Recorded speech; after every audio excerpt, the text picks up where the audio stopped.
Algra a dû se battre pour Delon. Les producteurs ont tendance à privilégier Gilles Vidal, qui était populaire à l'époque. Pour que son protégé gagne, Allègre a fait appel à Edwige Fayet, devenue célèbre grâce au film Le Pain Vert d'Autant-Lara et L'Aigle à deux têtes de Jean Cocteau, dans lesquels son partenaire était Jean Marais. Dans le film d'Allègre, elle devait jouer le personnage principal. En examinant les échantillons de Delon, elle a découvert en lui quelque chose de plus que ce que promettait son apparence impeccable. Il dégageait une force animale insatiable. Il avait à la fois la force physique et le charme. Allègre, ayant commencé à travailler avec l'aspirant acteur, lui dit « Je veux que tu restes toi-même. N'essayez pas de vous faire passer pour quelqu'un, soyez qui vous êtes et vous jouerez ce dont j'ai besoin. » Le personnage de Delon est un jeune salopard, que le réalisateur veut doter des habitudes d'un jeune coureur de jupons des films de la série noire.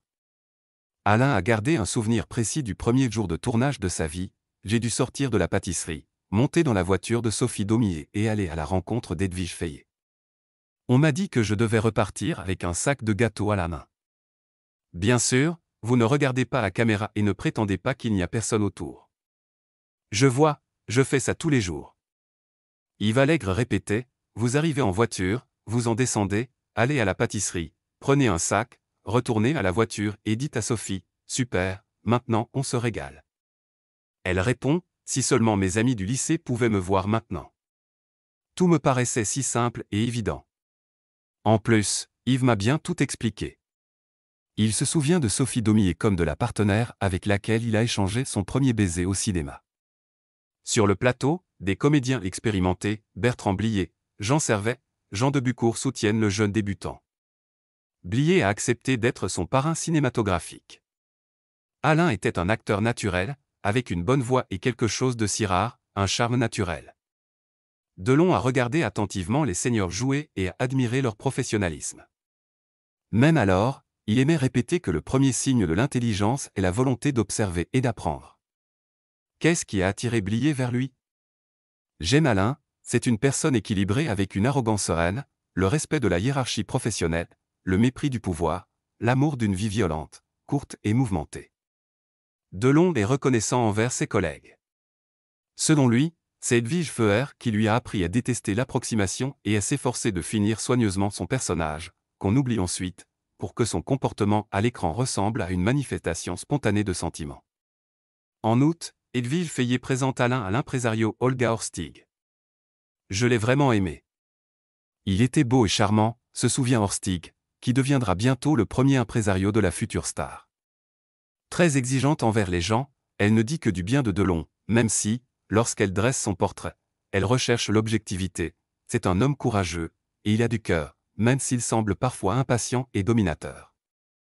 Naturellement, il connaît le pouvoir de son charme et l'utilise bien. Sur la recommandation d'Olga Horstig, début décembre 1957, Delon commence son prochain film. Il s'intitulait Be Beautiful and Shut Up et était réalisé par Marc Allègre, le frère aîné d'Yves. Sur le tournage, Alain rencontre un autre nouveau venu, Jean-Paul Belmondo, avec qui il partage plusieurs scènes. Jean-Paul a une apparence très particulière, on ne peut pas le qualifier de jeune héros, se souvient Delon. Le film de Marc Allègre marque le début d'une compétition créative entre les deux monstres sacrés du cinéma français, qui se poursuit encore aujourd'hui. Les acteurs déjà confirmés Henri Vidal et Mylène Demongeot ont également joué dans Be Beautiful and Shut Up. Delon était plein de force, d'énergie et d'ambition, raconte Demongeot. Il était comme un jeune chien, il savait très bien où aller et quoi faire. En plus, Alain était un véritable tombeur de cœur et utilisait son irrésistibilité avec toute la ferveur de sa jeunesse. L'intrigue, inventée par Marc Allègre, parlait de deux gars entreprenants affrontant à la fois la police et la mafia. De nombreux critiques ont vu dans le film la volonté des auteurs de dresser le portrait d'une nouvelle génération de Français qui vit au rythme des tourne-disques et des scooters, comme l'écrit Yvonne Baby dans Lettres françaises. Parallèlement, avec l'aide de son ami le journaliste Georges Baume, devenu son manager personnel, Alain met tout en œuvre pour que l'on sache le plus possible sur lui. Au printemps 1958, un magazine cinématographique populaire inscrivit son nom dans la liste des espoirs de l'année. Alain croit en son étoile, il est convaincu que le prochain rôle lui permettra de figurer en tête de ce classement. Depuis de nombreux mois, Pierre Gasparut travaille sur le scénario du film Christine, un remake franco-allemand. Magda Schneider est devenue célèbre dans le célèbre film de Max Ophuls-Fuerte. Tourné 20 ans plus tôt, les producteurs de la nouvelle version estiment que sa fille, déjà célèbre en Europe, Romy Schneider, devrait désormais jouer le même rôle. L'idée n'est pas mauvaise, mais Romy hésite longtemps à accepter l'offre. Parviendra-t-elle à surpasser sa mère? Romy, du nom de ses grands-mères Rosemary et Magdalena, est née en septembre 1938 à Vienne dans la famille des célèbres acteurs autrichiens Magda Schneider et Wolf Albacretti. À 15 ans, Romy entre à l'école des Beaux-Arts de Cologne. Le producteur du film Lise Blankert Ulrich recherche une fille pour incarner la fille de l'héroïne, interprétée par Magda. Pourquoi ne pas filmer Romy? Suggère la mère. Les échantillons ont été réussis, voire excellents. Un contrat est signé avec la fille. Un an plus tard, le réalisateur Ernst Marischka l'invitait à jouer le rôle principal dans le film Les jeunes années de la reine. Le film est un succès inattendu et commence toute une série de mêmes bagatelles sentimentales dans lesquelles Romy doit incarner encore et encore la charmante héroïne. Au Festival de Cannes, elle est au zénith de sa renommée. Kirk Douglas et les producteurs de Paramount lui proposent un contrat de 3 ans. Romy est indécise. Magda y est catégoriquement opposée. Défendant le droit à l'indépendance et voulant dire adieu à ce rôle qui lui est assez ennuyeux, Romy signe un contrat pour le film Girls in Uniform, qui raconte la relation ambiguë entre un enseignant et un élève. Critica grince des dents.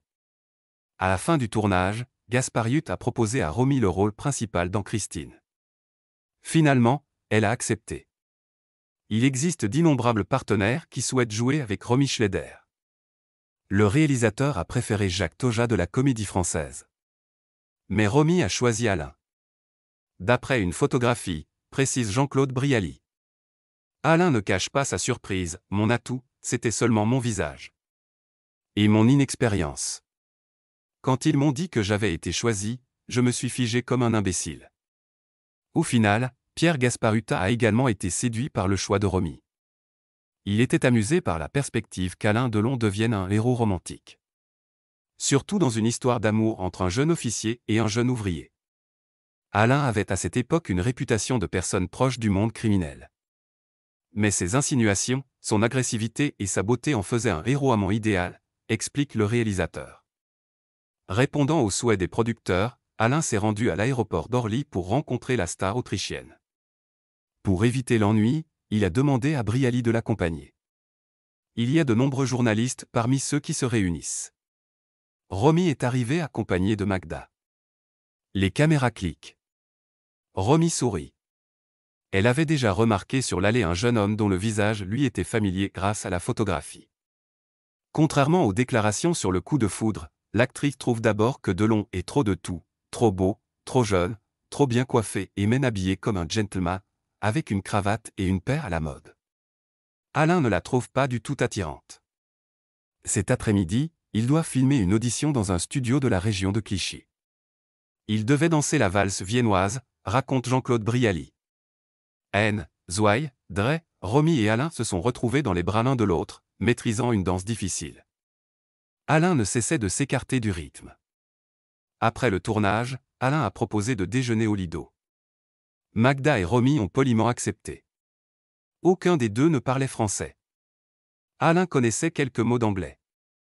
La conversation à table ne s'est pas bien déroulée. Heureusement, Brialy parlait couramment l'allemand.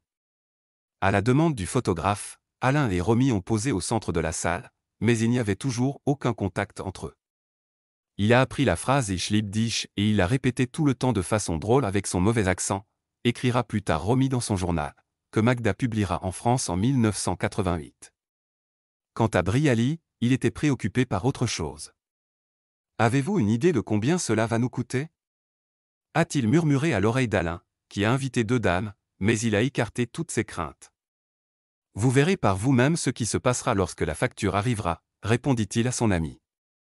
Lorsque la facture est arrivée, les 2 messieurs ont admis qu'ils n'avaient pas d'argent. Romy a dû payer. Après quelque temps, Romy part aux Baléares pour lire le scénario dans le calme. Alain lui écrit, mais ses lettres lui paraissent trop idéales, c'est-à-dire ennuyeuses jusqu'au bleu. Le planning du tournage, qui débute au studio de Boulogne-Billancourt le 24 juin 1958, comprend 6 semaines de travail. Ils vont filmer le lieu en Autriche. Avant de partir, les producteurs conseillent aux jeunes acteurs de participer au bal du cinéma à Bruxelles. C'était un événement international marquant à l'époque. Romy et Alain décident de s'y rendre en train. À la grande surprise de Romy, ils ne se sont jamais disputés pendant le voyage. Nous avons même flirté, dit-elle. Magda a remarqué que sa fille était ravie d'Alain. Sur le quai de la gare de Bruxelles, elle lui lance avec mépris et mécontentement : « Tu es tombée amoureuse. » »« Tu es toujours malheureuse », lui répond Romy avec défi. Le soir même, l'irritation de Romy et des membres de sa famille, réunis dans le restaurant de son beau-père Hans Herbert Blassen, devient encore plus forte. Blassen, que Romy appelle son père, a toujours une grande influence sur elle.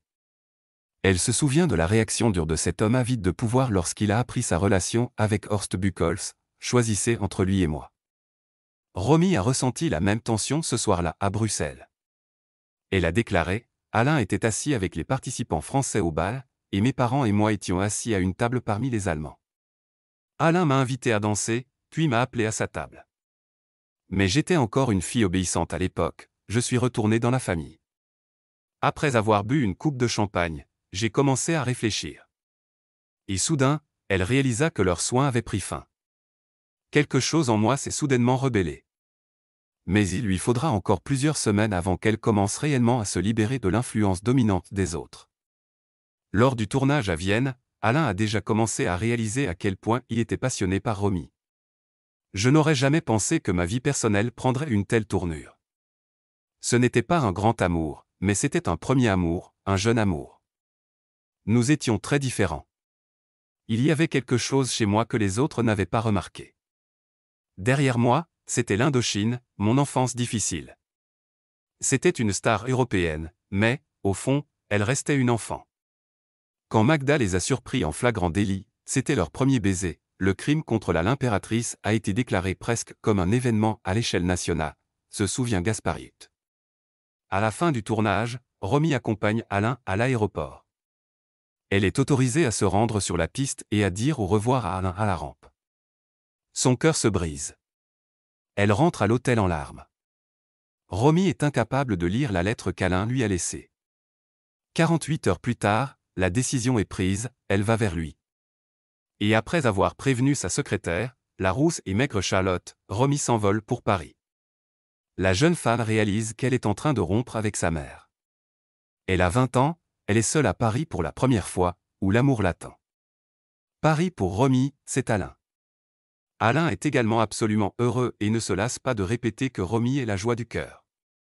Sortie en décembre 1958, Christine ne connaît pas un grand succès. Alain Delon ne l'a jamais cité parmi ses réalisations. C'est pourtant grâce à ce film qu'il rencontre Romy Schneider. De plus, comme il en avait toujours rêvé, son nom figurait au fronton du cinéma Colisée sur les Champs-Élysées. Ce type sombre et diablement beau, que l'on surnommera bientôt la découverte de 1959, est absolument convaincu que seul le succès l'attend.